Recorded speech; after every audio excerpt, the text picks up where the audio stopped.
Welcome back into the Lions247 Podcast. It's our third post-game edition of September 2023. Penn State 3-0. We have three different victories to talk about, certainly all different shapes and forms. And we have what James Franklin called a pretty Big Ten road victory for Penn State. 30-13 win for the Nittany Lions to get to 3-0.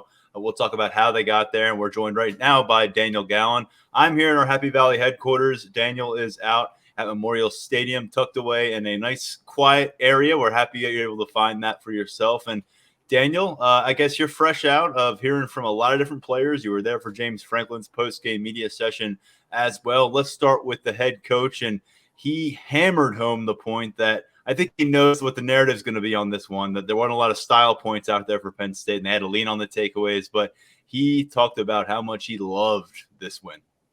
Yeah, I think James Franklin kind of laid it out there that you've got an 11 a.m. start on the road against a Big Ten team that typically plays teams tough, even if it isn't necessarily the best program in the conference or, this year, maybe they'll be flirting with bowl eligibility, might be a little closer than we thought.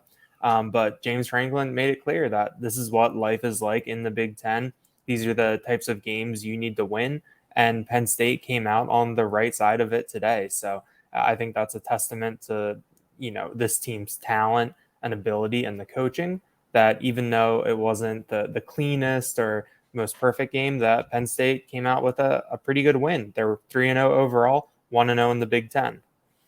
Yeah, Bo Prabula taking over as quarterback very early in the fourth quarter, and it wasn't because Drew Aller was injured. It wasn't because Drew Aller was under duress. It was because this game was tucked away. You had a 3-possession lead, and James Franklin determined it was time to put the backup quarterback in. But this was the first time, and I don't know how long, not during his high school senior year much, not during his high school junior year much, but Drew Aller really faced moments where it just wasn't coming together for him and his offense. And finished the day actually under 50%, just below that at 16 of 33 passing for 208 yards, no touchdowns. It was actually Trey Potts, as we'll get to a little bit later, who threw the only touchdown pass of this matchup to tight end Tyler Warren along the way. But the big zero as well in the turnover department on the day when Luke Altmaier had 4 interceptions. Some of them were just like, dude, why are you trying to force that? You didn't have a lot of those forced throws. I think there was one of those passes from Drew Aller that ended up landing on the turf. But 13 career games, no turnovers counted against Drew Aller. In this game in particular, felt like one of those, whether it was a fumble in the pocket or whether it was just a poorly thrown pass, could have tipped the scales in a couple moments where momentum was up for grabs midway through this game. Yeah, I think that today also showed that the value of not turning the ball over, of avoiding those mistakes, and how they can snowball. Because you look at Illinois' touchdown to make it a game in the early going. That was a sequence that I'm sure we'll talk about a little bit later, where a personal foul leads to a 15-yard penalty, which leads to a third and unmanageable, which leads to a long field goal, which leads to a miss, which leads to a short field. And you kind of saw the snowball in that little sequence right there. Penn State has avoided that for the most part overall, in the big picture, but in that small moment, they had to deal with that. And you saw it there. So, that's really where the value of Drew Aller taking care of the football is in. He talks about how, Penn State, the one stat that they want to be number one in at the end of the year is wins. But he also said that they want to be up there in turnover differential. That's, something that is very, very important to them. That's something that, he takes a lot of pride in. And while, that approach from him doesn't necessarily lead to maybe some of the fireworks we thought we might see this year in terms of downfield passing, in terms of, putting the ball into a tight window, some excitement, I think it's hard to argue with the results so far and the efficiency that the Penn State offense has been able to show, even if today it wasn't the most connected experience. You and I are going to get into some receiver talk a little bit later. They were without Harrison Wallace, who I picked as the player of the game in my predictions going into the matchup, and obviously not available for them. That changed the complexion of the receiver group, and collectively was a bit of a letdown. I think a kind of a clunker of a performance going into Big Ten play after some of the positive strides that we appeared to see through the first two matchups. But first and foremost, Drew Aller's the trigger man here. And when he goes from completing 85% of his passes against Delaware, right around 80% of his passes through the first couple weeks, to dipping below 50% and, stepping in front of the microphones here, including yours, after a road start, first time of him doing that. What was his reaction to some of the, I guess, concerns or I suppose questions that were asked after this matchup about this passing attack? He talked a lot about how there's going to be a lot of really good things to learn from on the film after this one. He did kind of lean on the fact that things are never going to be perfect, that there's always going to be stuff to look at. He brought up that these first two games against West Virginia and Delaware, even though there was a lot of good things that Penn State put on tape, he said there's still a lot of things that they needed to improve on. He also dropped the line that they talk about in the room about how things are never as good as they seem and never as bad as they seem. And I think that you can apply some of the latter part of that to the game today, where it really did feel like a slog. It did not feel like things were going well for Penn State, especially on offense. But early in the fourth quarter, it's a 30-7 game. The game is never really in doubt. The defense had a lot to do with that for sure. But I think that the ability of Penn State's offense to kind of, manage its self-inflicted damage a little bit, I think helped. But, Drew Aller said that, he also was asked about the downfield passing and the lack of that. And he said that it is something that they would like to do more of. But I think he said that teams are putting a safety over the top and really taking away, those deep passes. So Penn State is just taking what defenses are giving them. And, in the first two games, that was a really efficient attack, especially from Drew Aller. Today, it was not quite as smooth. It felt like he sailed a couple passes. I know that he had the one slant to Caden Saunders that he threw behind him. It seemed like Aller was throwing, he's done a great job of moving in the pocket and setting himself up for downfield throws, but he had a couple throws where it felt like he was backpedaling or wasn't completely set. So it wasn't the cleanest performance from him. You talk about not having Harrison Wallace and someone that you picked for having a big game. I mean, I had him as one of my 4 touchdown catchers in this one. So, that was also a bold prediction that went a little awry. But I think that overall, I think that Aller, he said that the one thing that he wants to do is lead this team to wins, no matter what it looks like. And, he did that today.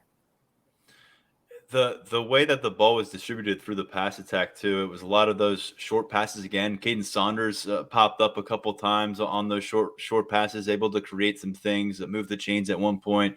Nick Singleton has obviously stepped up as a bit of a primary focal point in the offensive attack. He had 3 catches today for 49 yards. He had 1 for 18, I think, against Delaware. He's been actually flashing more as a receiver than a rusher thus far this season, which is interesting because today 11 carries for 37 yards. He did score a touchdown, did Singleton. Kaytron Allen led all players with 54 rushing yards on 13 carries. He also scored a touchdown. And I didn't think the numbers would even look that good by the end of this, Daniel, with the 54 yards for Kaytron and 37 for Nick Singleton, because through about 2.5, 3 quarters, you were really starting to compare the results from 2021 or lack thereof on the ground. You're just wondering, what does Illinois have? What kind of book do they have on Mike Yurcich where they just can't run the football? They can't find the space. And Illinois was investing in extra man. Once again, we've seen Penn State encounter this kind of approach. We've seen it early in the season, but they were keeping it one safety back, and then there was just another helmet there that was ready to clean things up in the ground game. And to Illinois' credit, until they really started to get worn down at the end of this thing, and Singleton scooted for a score, and Kaytron Allen got a little free. They were making those tackles. They were bringing down these ball carriers at the point of contact. And the one thing you didn't see that we all predicted would happen, my bold prediction was that Drew Aller was going to be the Big Ten Conference Player of the Week on offense. I don't think I'll be holding my breath for that announcement come Monday. I thought they'd have more counter punches with this offensive attack. And it obviously meant we thought wide receivers were going to make some splash plays. And without Harrison Wallace on the field, you had Keandre Lambert-Smith, 3 catches, 23 yards. Most memorable play was where he had the nice cutback and got to the outside and picked up a first down on the adjustment there. But Theo Johnson had a 19-yard gap, 32 yards on 2 catches. Tyler Warren, another productive day, 3 catches, 35 yards and a touchdown. Liam Clifford, splash play that put them in a position to go up by 9 instead of by 6 at halftime. 33-yard grab along the sideline on probably Drew Aller's best ball of the day. But you're looking for some other impact. Malik Mega certainly did not have his best game. The first possession, McLean. There we go. McLean, first possession, Aller looks his way a couple times. It appeared the second time, miscommunication, no receiver was in the area. It looked like that was McLean's ball to be responsible for. You don't know whether that's Drew or Malik. And then prior to that, there was a drop by McLean. And that was unfortunately a bit of a tone for the day. Just not a clean day from the pass attack. And James Franklin attributed a bit of a lack of, I don't think he used the word urgency, but just didn't feel like the wide receivers brought it. And he was talking about even early in the game, just pre-snap kind of stuff and the way they were approaching it. So a bit of a public kind of call out to that receiver group. It felt like not super deliberate by James Franklin, but enough to say, I don't feel like you guys brought your best to the office today. And when you're in Big Ten play, and this is a group that we've been saying, what are y'all about? You can't hang your hat on what you did against West Virginia and Delaware. This group needs to show up and get better week in, week out. And so now you're kind of putting that spotlight squarely again on Marcus Hagan's collection of different receivers there. And you want to see who steps up and whether Harrison Wallace is part of the fun come next Saturday in that whiteout matchup. The 2 drops by Malik McLean were both pretty brutal. I mean, it seemed like that he was open. It was right there. And it's just, you can't really have that. It felt like there were a couple of those miscommunications where Drew Aller throws the ball to a place where there's no one, no one in white or wearing blue.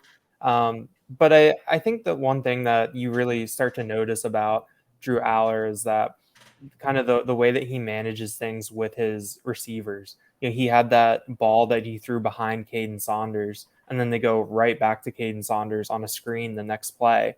There was a play in a sequence that I really liked in the second half where they line up in the T formation for a short yardage play. They get the conversion, and then they go hurry up and don't sub. So on the next play, Aller's in the shotgun. I think he might be an empty backfield, or one of the backs might have been there, but they've got all 3 tight ends and at least one of the running backs split out. And I thought that was a really smart play, but I think he threw the ball a little too high for Theo Johnson. But then right on the next play, he goes back to Theo Johnson, who makes the catch. So, I think that Aller's shown a willingness to, go back to his receivers. I don't know if that's him saying like, my bad, like here's, what we're doing, or if it's just kind of the general confidence that he has. But that's something that has stood out to me a little bit. But the receiver play, it does kind of, you're starting to notice it a little more. Some of these mistakes. I thought that what James Franklin said about that lack of urgency, kind of in different words, was something curious and something to keep an eye on.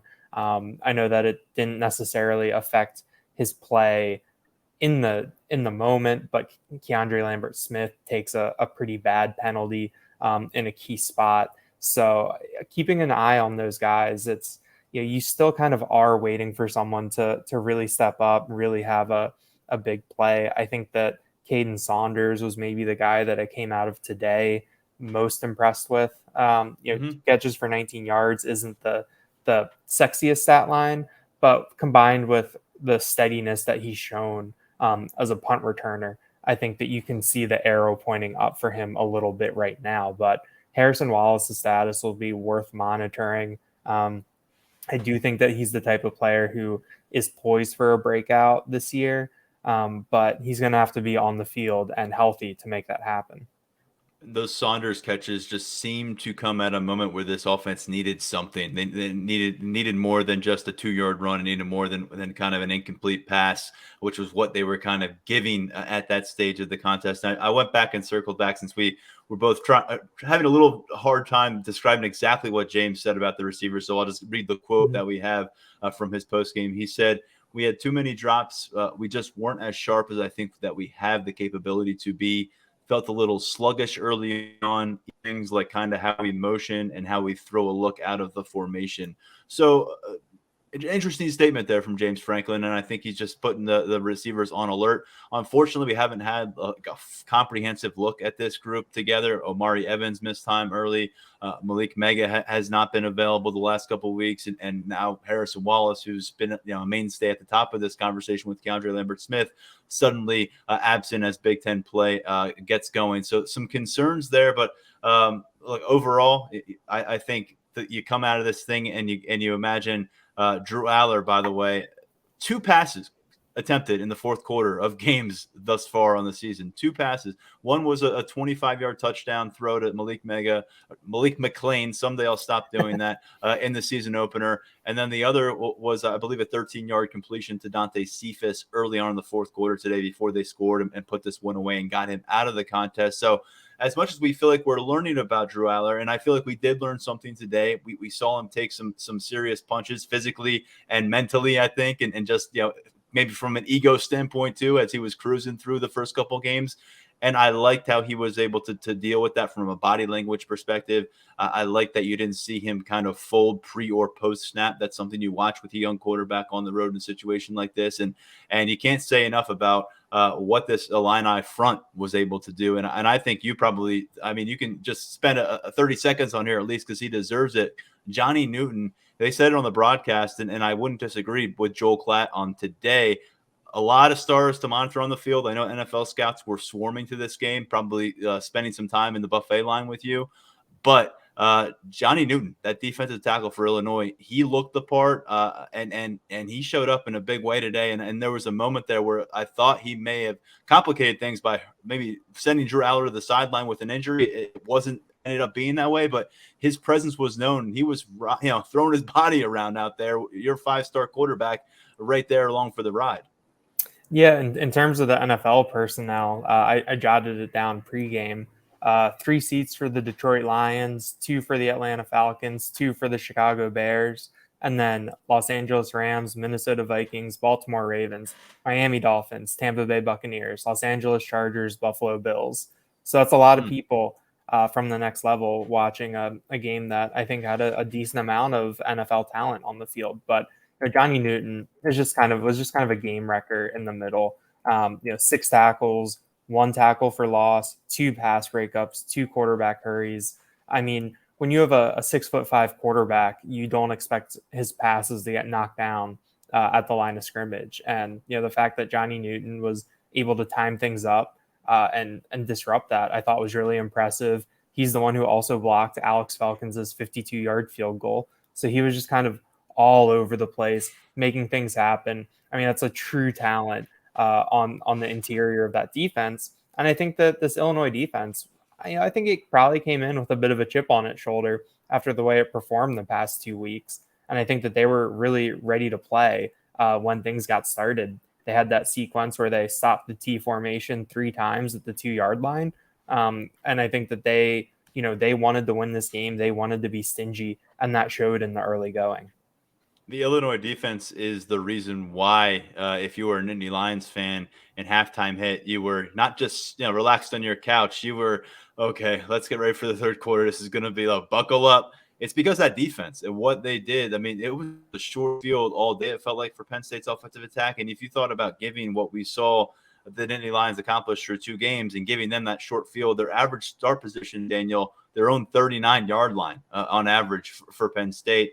And they were just set up so well, and they came out of that first half. You think, okay, get the ball in a fumble, you get a field goal out of it, and you got that. You got game possession there, in Illinois territory. You gain possession deep in Illinois territory on an interception on the next drive in the first quarter. You only get a field goal out of that possession. You lost 6 yards in that possession. And then a third consecutive turnover by Illinois in that first quarter. Finally, the floodgates open. You get your first touchdown on the board. But it's 13-0 in a large part because the defense keeps handing you the football and say, here, you're pretty close. Can you figure out the way to get points? And Penn State was able to get 2 field goals and a touchdown. But later on in the game, Penn State gets another touchdown, a Nick Singleton score off of an interception. But prior to that, when they're in this mid-game lull and the door is wide open for Illinois to make this an upset alert kind of game where people tune in nationally and see Penn State sweat things out, they had that 3-and-out punt, if you'll recall, after the third interception by Altmaier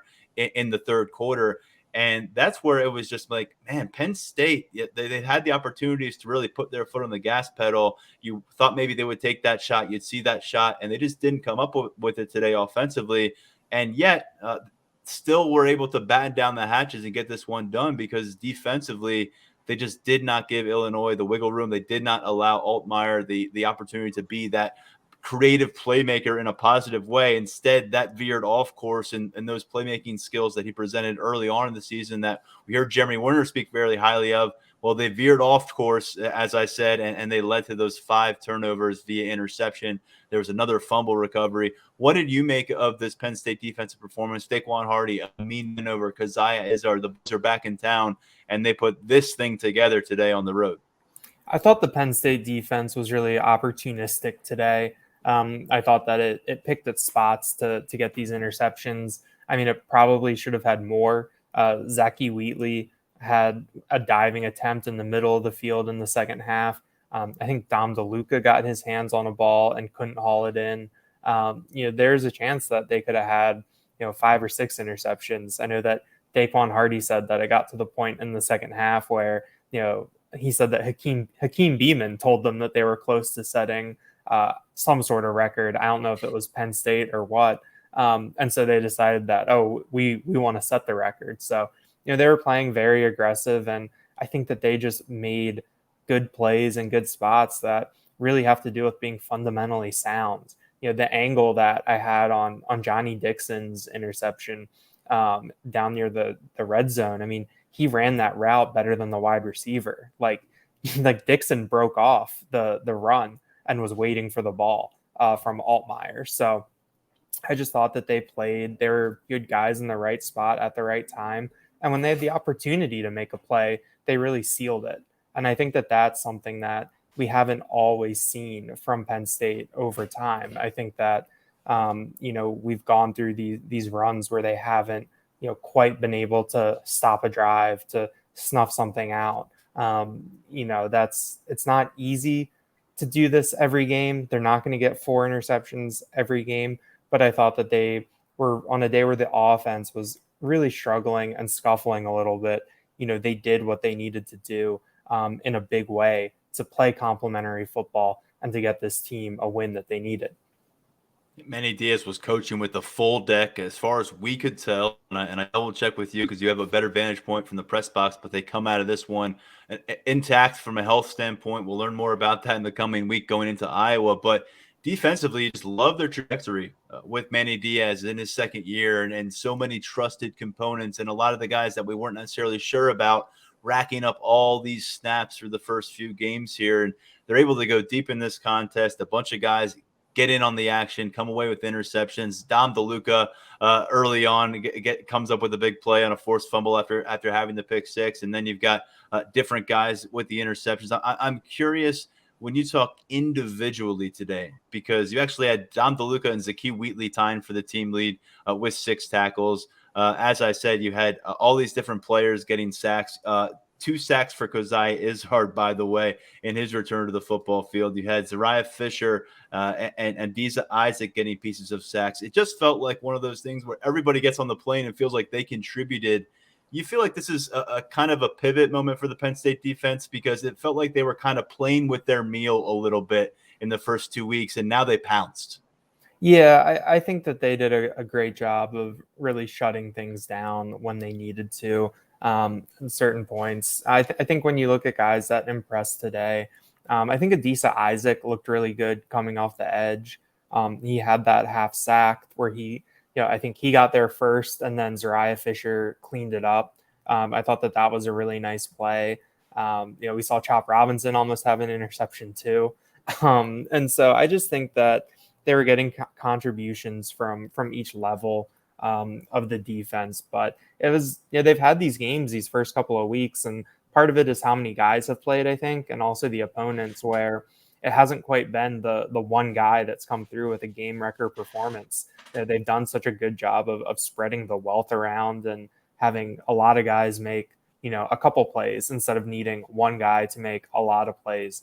And I think that speaks to the depth. But I do think moving forward, getting these pieces back, Daquan Hardy, Keziah Izzard, and Amin Vanover, it's the type of thing that can only help.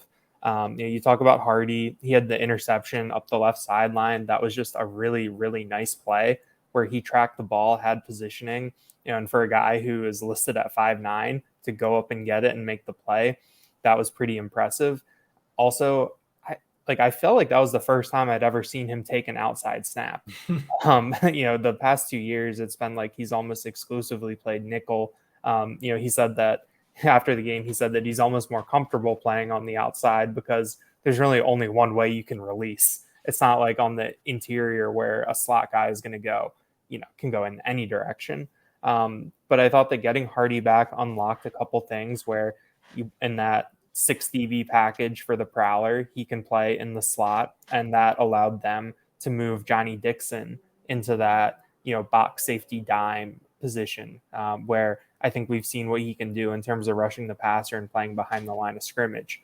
Then going How about his pick? That was that there was 4 of them to dissect, but that may have been the smoothest in terms of just a cornerback maneuvering, baiting, and just taking that ball. He ran the route, and like the angle that I had, he just stopped and the receiver kept running and the ball came to him. And it was I think a lot of these interceptions, like you said, you were kind of like, wait, what did he see there? And that was one where Dixon just did everything right. It was there for the ball. So, I think that he was able to get used in a couple different ways. And talking about Keziah Izzard coming back, he had the 2 sacks. One was in deep garbage time, but a sack is a sack.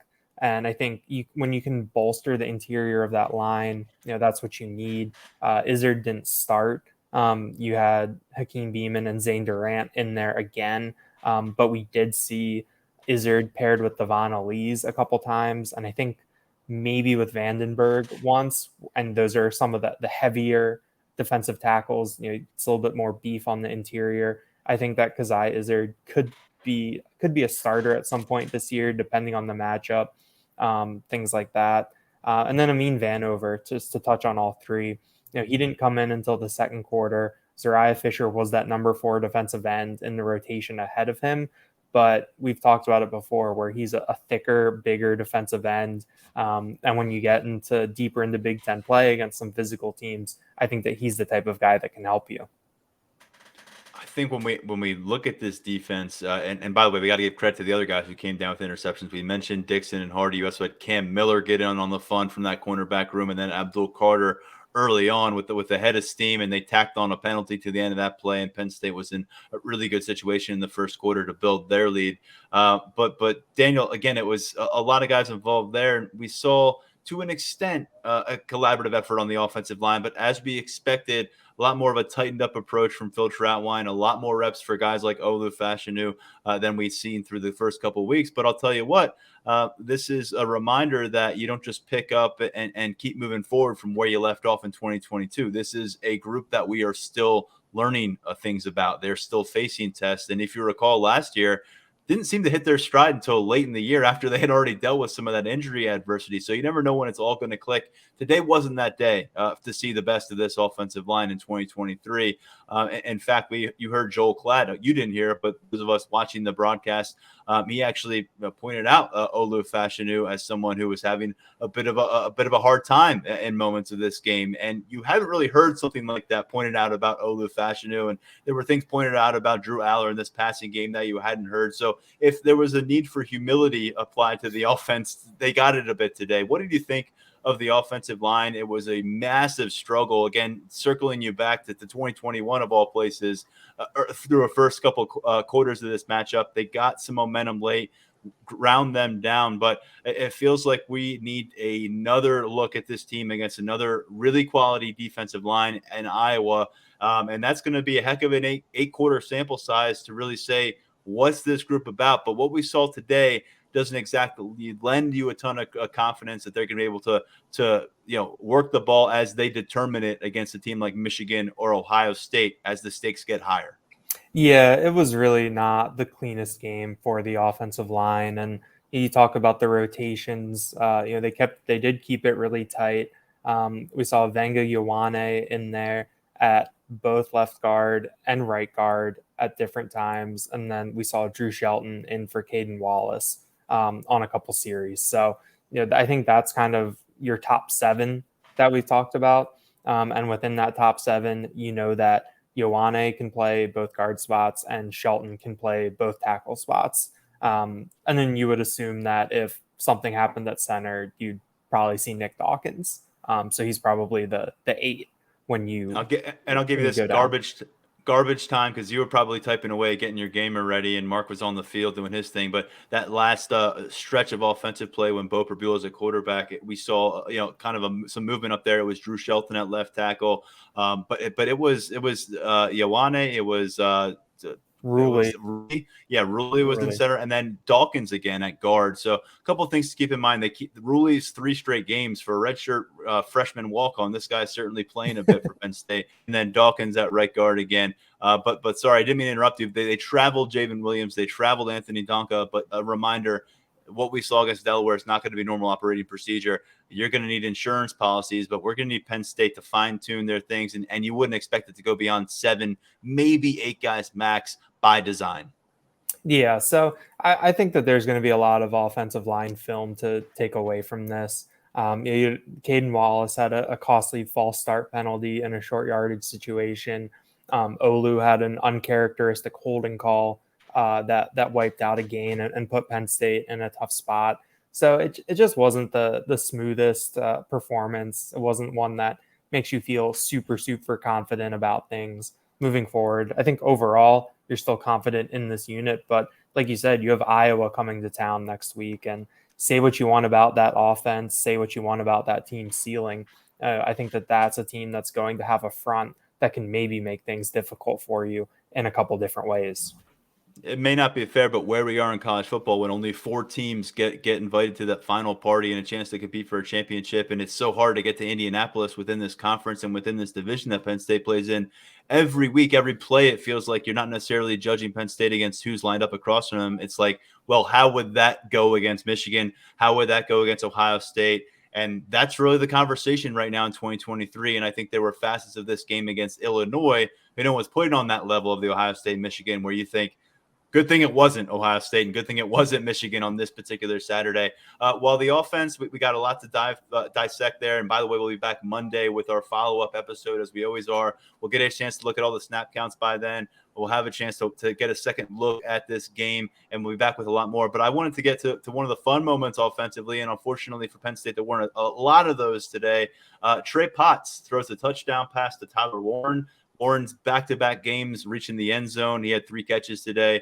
But Potts is the guy that James Franklin put some love on this week, coming off a 50-plus yard performance against Delaware, said he's really fit in, looking comfortable as the number 3 running back. They didn't even travel those 2 freshmen. So Potts is clearly the number 3 guy right now at that position. And he gets in the act here with the play I'd imagine they've been working on since he got to campus.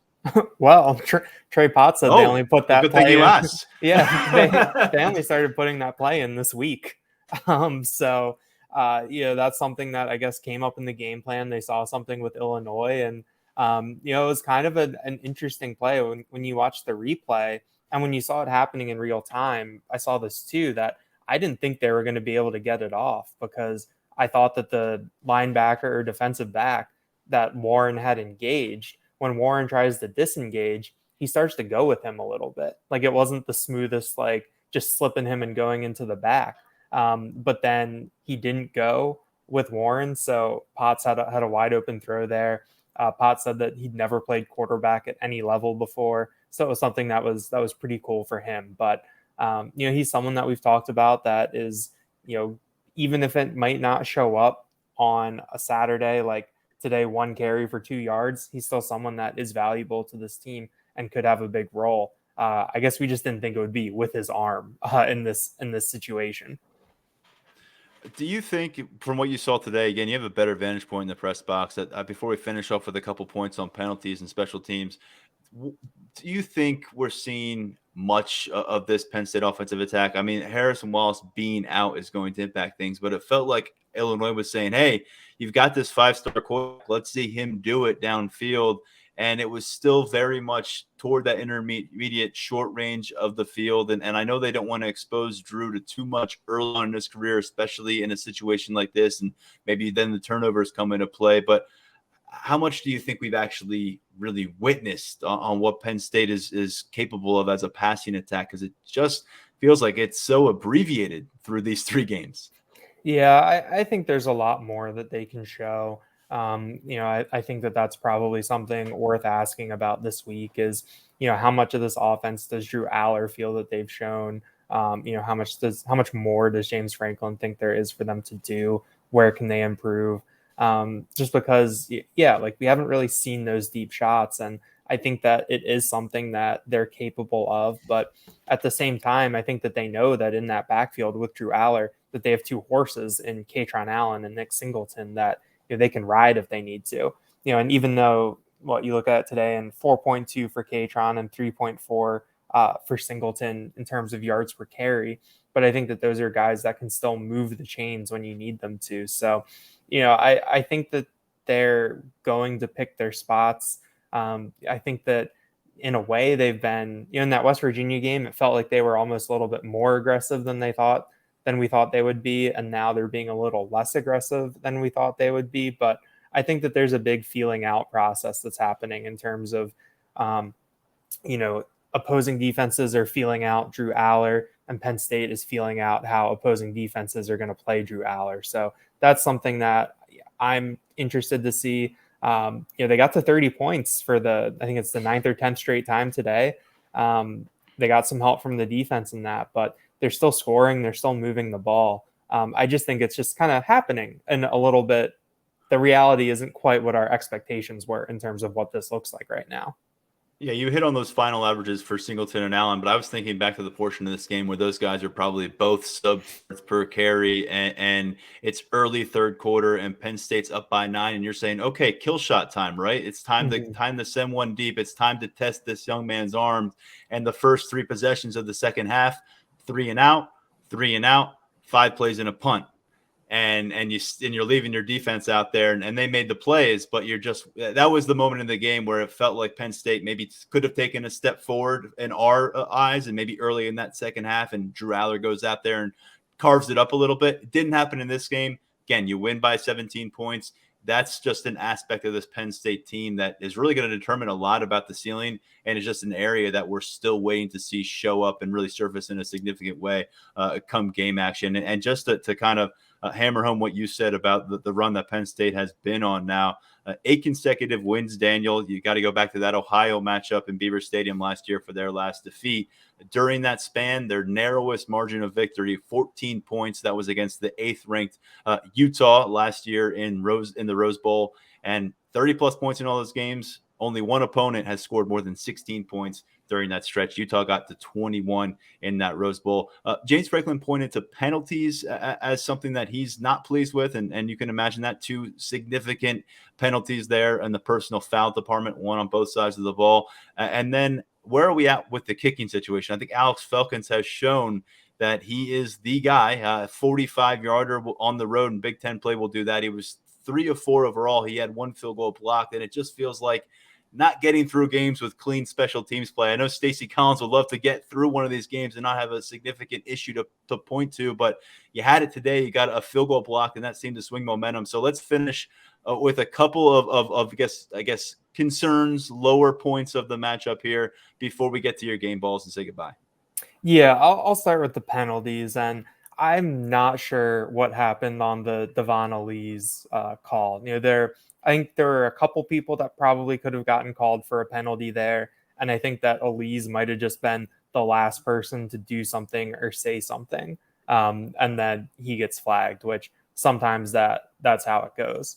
I do think that the Keandre Lambert-Smith one was interesting because I saw a lot of stuff on our message board and some stuff on Twitter about how it was a pretty weak call. that it wasn't really a big call or a good call in that situation. And I do think when you look at the play in a vacuum with Lambert Smith, just shoving a guy after the play, I think that that's just kind of it's just part of football, that happens. And I think that was sort of the explanation I saw from people as to why it was a bad call. But in the context of the game, first play of the game, Lambert Smith away from the play, decked an Illinois defensive back. Later in that, early in the game, I think it might have been on the first drive, he's drawing with someone, has to get, separated a little bit. We had a hot mic moment with a referee who was talking to someone about number 1 and number 3, which if you look at the roster, number 3 was Taz Nicholson, an Illinois defensive back. Number 1 was Keandre Lambert Smith for Penn State, and about their interactions, and didn't say the most flattering things down there. So I think in the context of the game, I think that Lambert Smith penalty was one of those things where that record, you kind of build that up, your permanent record almost, and it gets to the point where you do something and it's like that third strike. So we've talked about it a lot with him in terms of the way that he plays the game, how emotional he is, how that's good, but also the times that he gets into his head a little bit. I do think that he bounced back and was fine. 3 catches for 23 yards, 5 targets, along of 13, had that really nice catch and run. But and you can't afford to have those types of plays because that was such a big swing in terms of having that penalty lead to that long field goal, which was blocked, and then going to the touchdown, leading to that touchdown. So that was a tough one to see from Keandre Lambert Smith. But we'll watch that moving forward in terms of those types of penalties. Talking about the kicking game with Alex Felkins, we got to talk to him after the game for a little bit. He said that he mishit that 52-yarder. He didn't strike it cleanly. And so it didn't come out right, and that's why it went down. He said that his range is probably around 55 yards. He said that anything beyond that, he would have to muscle the ball a little bit more. But he struck me as a pretty realistic, confident guy. We've talked to some of these Ivy League transfers before, like Hunter Norzad, like Eric Wilson, and they really do seem to approach the game in a pretty analytical way. Felkins talked about how the one thing that he really tries to do is not think anytime that he's out there, and that's something that he's really had to work on. And he said it's almost been easier to kick at Beaver Stadium and somewhere like Memorial Stadium than it was in the Ivy League, because he said in the Ivy League, anytime he went out there, he probably knew half the people in the stands. So the thought process was a little bit more like, don't miss, instead of where you get out to Beaver Stadium. And he said that it's just anonymous because there's so many people, they're all dressed in white, that it all just kind of blends together, and that it creates some white noise for him. But he was very realistic. We asked him a little bit about Sanders Sahadak and the competition, and he said that they have a really good relationship, that being in the competition has really helped them, and that it's both of their jobs to be ready at any time. Felkins made a comment like, Sahadak struggled in week 1, and so he was ready to go out there when they needed him, and that if he struggles next week, that Sahadak is going to be ready to go out there if they need him, which was immediately, another reporter said, well, I don't think that's what people really want to hear at this point, which Felkins laughed, and it was a solid, it was jokey interaction. But he understands what his role is, how the kicking job works, how these special teams jobs work. But I do think that where they are right now, he has a pretty decent hold on things. But as we saw in week 1, you miss a couple that you shouldn't, things can change. It is interesting because we came out of last year, or toward the tail end of last year, and you're looking ahead thinking, what is the special teams outlook for 2023? And probably looking at the 2 scholarship returners and Sanders Sahadak being your projected place kicker, and then Alex Paqueta, who's the punter last year you bring in and you redshirt him. he wasn't on this travel roster, Paqueta. And then you've got Sanders Sahadak as the number 2 place kicker right now. So just shows you in specialist rooms, you can't afford to miss on years. And if they felt like they had to go outside the program, right now they have 2 transfer pickups in those key spots at punter and place kicker. Let's get to our game balls, and more specifically your game balls. And you have your piece on game balls and turning points immediately after the score goes final in these matchups. You gave it to Falcons for special teams. I think that makes sense. Where'd you land on offense? Where'd you land on defense? Yeah, this is one of those games where it wasn't the easiest to give out some game balls just because of the course of the game and everything. But just for offense, went to Trey Potts. I mean, we talked about the stat lines for the running backs and Drew Aller and and the offensive line. No one really shined, I guess you could say. But I thought that Trey Potts, they needed him to do a very specific play in a crucial situation that could change things, and he did it.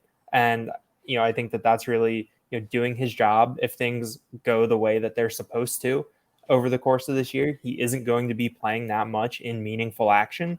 And so I think that the fact that he was able to be out there in a big spot and deliver, I thought that he was pretty deserving right there.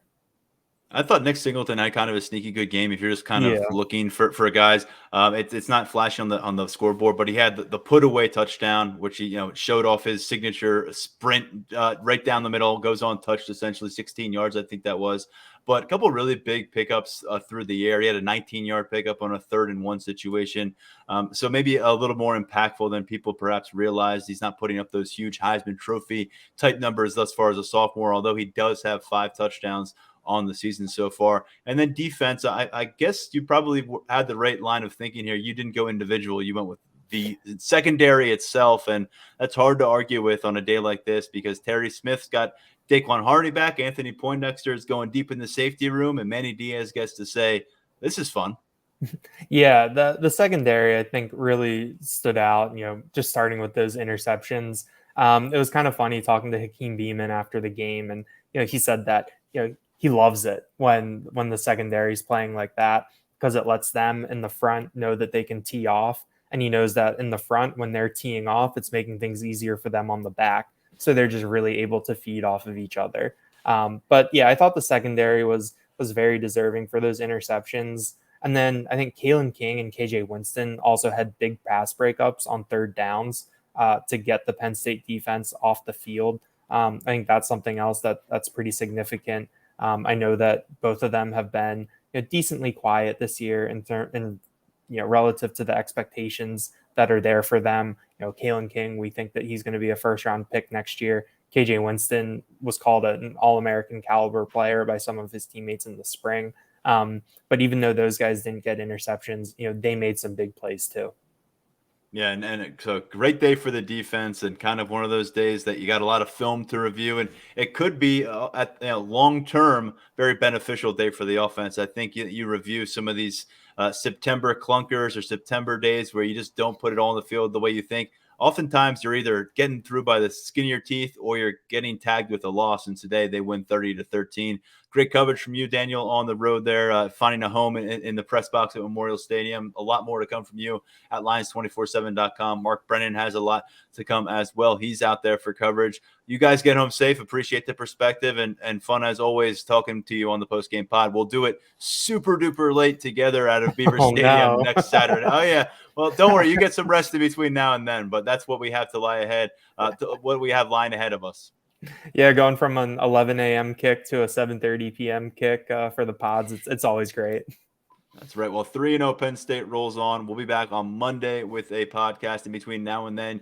Check out our VIP content. A lot brewing from the recruiting standpoint as that whiteout guest list comes together. Daniel will have his rewind. He'll look back at this game 3 for Penn State. I'll have a full breakdown of the snap counts. Mark Brennan will have his report card and top takeaways from a 30-13 victory in the Big Ten opener. On behalf of Daniel Gallen and all of us at Lions247.com, I'm Tyler Donahue. Thanks for tuning in to the Lions 24/7 podcast.